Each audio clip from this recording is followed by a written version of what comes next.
लिया की बेटी दीना याकूब से जो पैदा हुई थी, उस देश की लड़कियों से भेंट करने को निकली। किस देश की लड़कियों से? अविश्वासी देश की लड़कियों से। अविश्वासी देश जो विश्वास में नहीं था, उन लड़कियों से भेंट करने को निकली। क्यों?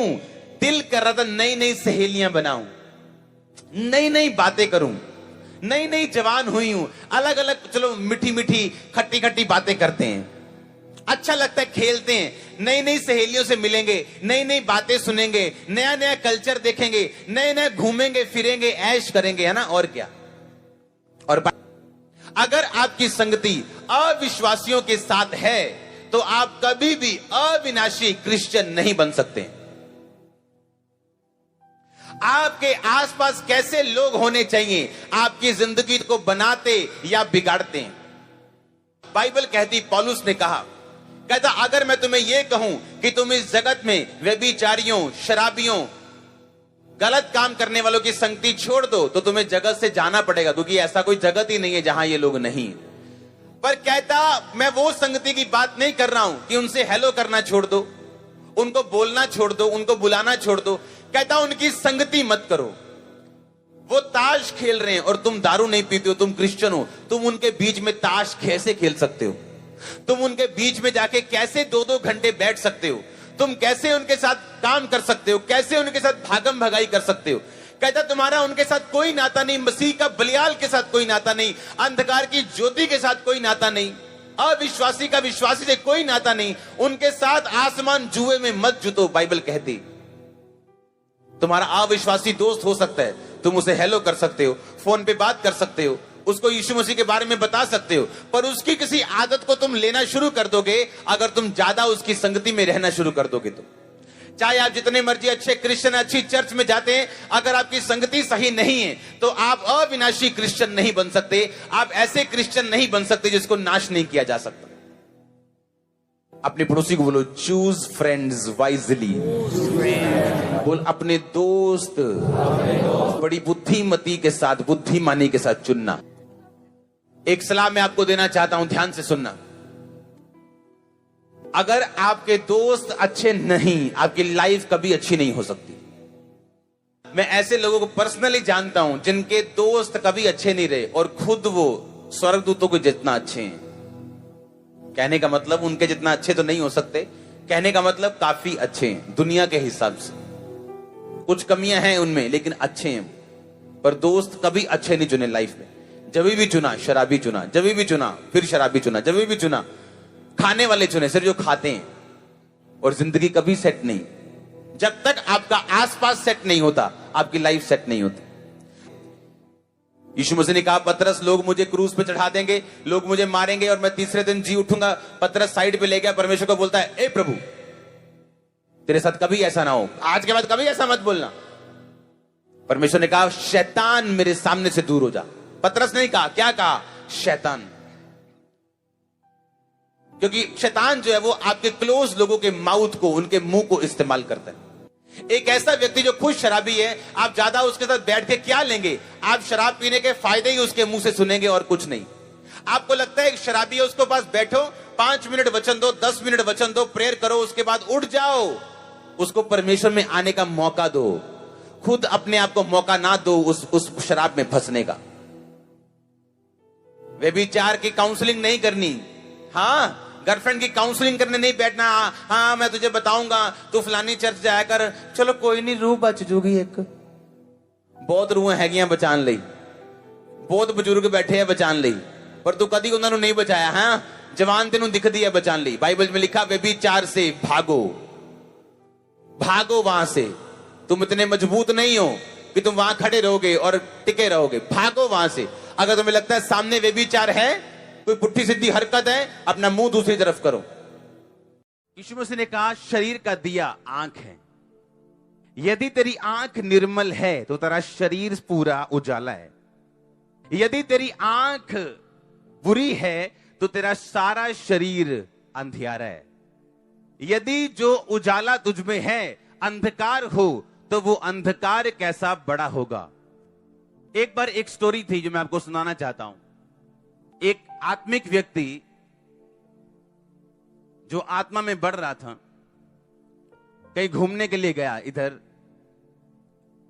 जम्मू वाली साइड, हिमाचल वाली साइड, और वहां पे गोरे लोग बहुत आते हैं उस एरिया में। और जब वो वहां पे गया वो लड़का, तो जो गोरियां लड़कियां थी वो, उन्होंने कपड़े बहुत कम डाले हुए थे। उनकी आदत है कम कपड़े डालती हैं वो।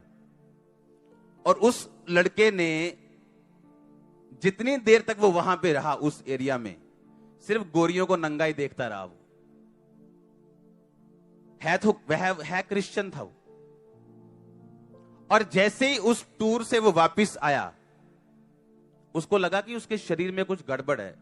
जब वो 2 3 4 दिन 5 दिन बीते, उसको रोग शुरू हुआ और अगले 5 महीने तक वो रोग ठीक नहीं हुआ।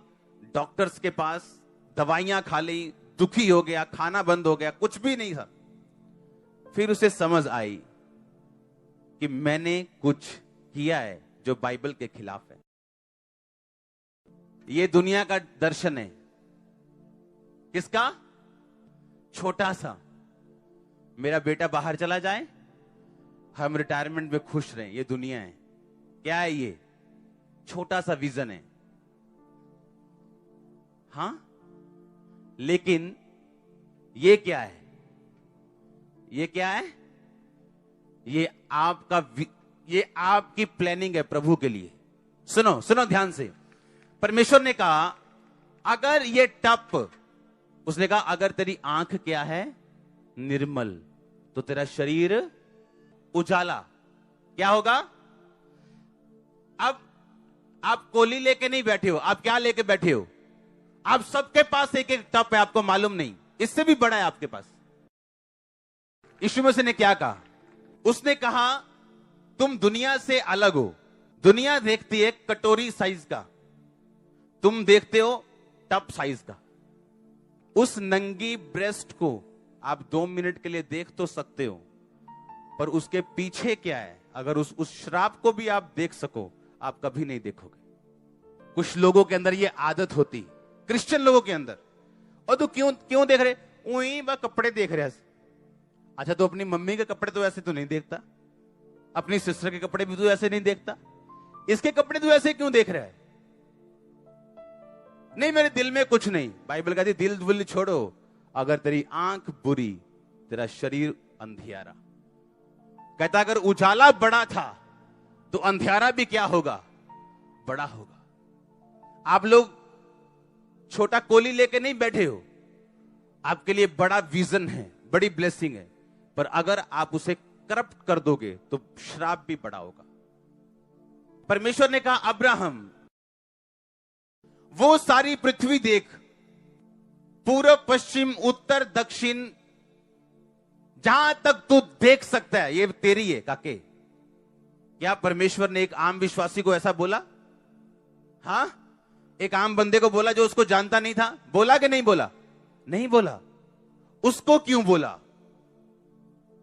क्योंकि जब आप परमेश्वर में आते हो, उसका एक बड़ा प्लान है आपकी लाइफ के लिए, पर वो ये चाहता है उस प्लान को आप अंदर की आंख से और बाहर की आंख से भी देख सकें। आप उसको मौका दोगे, शैतान को थोड़ा सा देखोगे, थोड़ा और आगे गए आप फंस गए, फिर आप और आगे जाओगे। अगर आपने पहले पॉइंट पे स्टॉप कर दिया और आपको वचन याद आ गया, आपको अटैक नहीं होगा और आप बचे रहोगे। और आपको मालूम है कि ये टाइम वो है जब आप आगे बढ़ सकते हो पाप में या पीछे जा सकते हो। और परमेश्वर भी देखता है ऐसी अपॉर्चुनिटीज, आप उनका यूज कैसे करते हो। आज कुछ लोग इसलिए प्रॉब्लम में नहीं है कि शैतान, इसलिए कि परमेश्वर के वचन को उन्होंने उस बाड़े को तोड़ा है। और जब परमेश्वर आपको ट्रेनिंग में भेजता है, तो फिर वो अगर वो ट्रेनिंग 5 महीने 6 महीने चली, तो उस 5-6 महीने में आपको पूरी तरह से वो समझा देगा कि अगली बार कुछ भी गंदा मत देखना। बाइबल में लिखा, परमेश्वर के हाथों में पड़ना भयानक बात है। आपको उसके वचन को सुन के जो ऑलरेडी लिखा हुआ है, आपको पीछे आ जाना चाहिए अपने पाप से। लिखा आंख से शुरुआत होगी, चाहे वो प्रभु का काम हो, चाहे वो शैतान का काम हो। परमेश्वर शैतान जड़ा वो डर सुंघ लेंदा हो। ਜਿਹੜੇ ਕੁੱਤੇ ਆ ਨਾ, ਕੁੱਤੇ ਉਹ ਹਾਰਮੋਨ ਸੁੰਘ ਲੈਂਦੇ ਡਰ ਦਾ। ਅਗਰ ਤੁਸੀਂ ਕਿਸੇ ਕੁੱਤੇ ਦੇ ਕੋਲ ਜਾਓ ਤੇ ਤੁਸੀਂ ਬਹੁਤ ਡਰੋ, ਉਹ ਜ਼ਿਆਦਾ ਭੌਂਕਦਾ ਤੁਹਾਨੂੰ, ਕਿਉਂਕਿ ਉਹ ਡਰ ਸੁੰਘ ਲੈਂਦਾ। ਕੁੱਤੇ ਦੇ ਅੰਦਰ ਇੱਕ ਚੀਜ਼ ਹੈ ਸੁੰਘਣ ਵਾਲੀ, ਉਹ ਡਰ ਵਾਲੇ ਹਾਰਮੋਨ ਸੁੰਘ ਲੈਂਦਾ ਉਹ। ਅਗਰ ਤੁਸੀਂ ਕੁੱਤੇ ਦੇ ਕੋਲ ਬੇਡਰ ਹੋ ਕੇ ਸਿੱਧੇ ਖੜੇ ਹੋ ਜਾਓ, ਤੁਹਾਨੂੰ 2 ਮਿੰਟ ਸੁੰਘ ਕੇ ਵਾਪਸ ਚਲ ਜਾਂਦਾ ਉਹ। ਸੇਮ ਡੈਵਲ ਆ ਉਹ, ਸੇਮ ਡੈਵਲ ਤੁਹਾਡੇ ਡਰ ਨੂੰ ਸੁੰਘਦਾ ਉਹ, ਤੁਹਾਡੇ ਡਰ ਨੂੰ ਸੁੰਘਦਾ ਉਹ। ਦੇਖਦਾ ਉਹ ਕਿ ਮੈਂ ਇਹਦੇ ਇੱਕ ਸੂਈ ਚ ਬੋਈ ਕੀ ਇਹ ਡਰਿਆ ਕਿ ਨਹੀਂ ਡਰਿਆ। ਤੇ ਜੇ ਬੰਦਾ ਡਰ ਗਿਆ ਤੇ ਉਹ ਮਰ ਗਿਆ। ਇਹ ਸਹੀ ਕਹਾਵਤ ਹੈ। ਔਰ ਸ਼ੈਤਾਨ को ਮਾਰਨ ਦੀ ਪਾਵਰ ਤਾਂ ਨਹੀਂ ਹੈ, ਪਰ ਡਰਾਉਣ ਦੀ ਪਾਵਰ ਹੈਗੀ ਉਹਦੇ ਕੋਲ। ਇਸ ਲਈ ਬਾਈਬਲ 'ਚ ਲਿਖਿਆ ਉਹ ਸ਼ੇਰਾਂ ਦੇ ਵਾਂਗ ਹੈਗਾ, ਉਹ ਸ਼ੇਰ ਨਹੀਂ। ਕਿਉਂਕਿ ਅਸੀਂ ਜਾਣਦੇ ਹਾਂ ਸ਼ੇਰ ਕੌਣ ਹੈ। ਯਿਸੂ ਮਸੀਹ ਯਹੂਦਾ ਦਾ ਬੱਬਰ ਸ਼ੇਰ ਇੱਕੋ ਹੀ ਹੈ।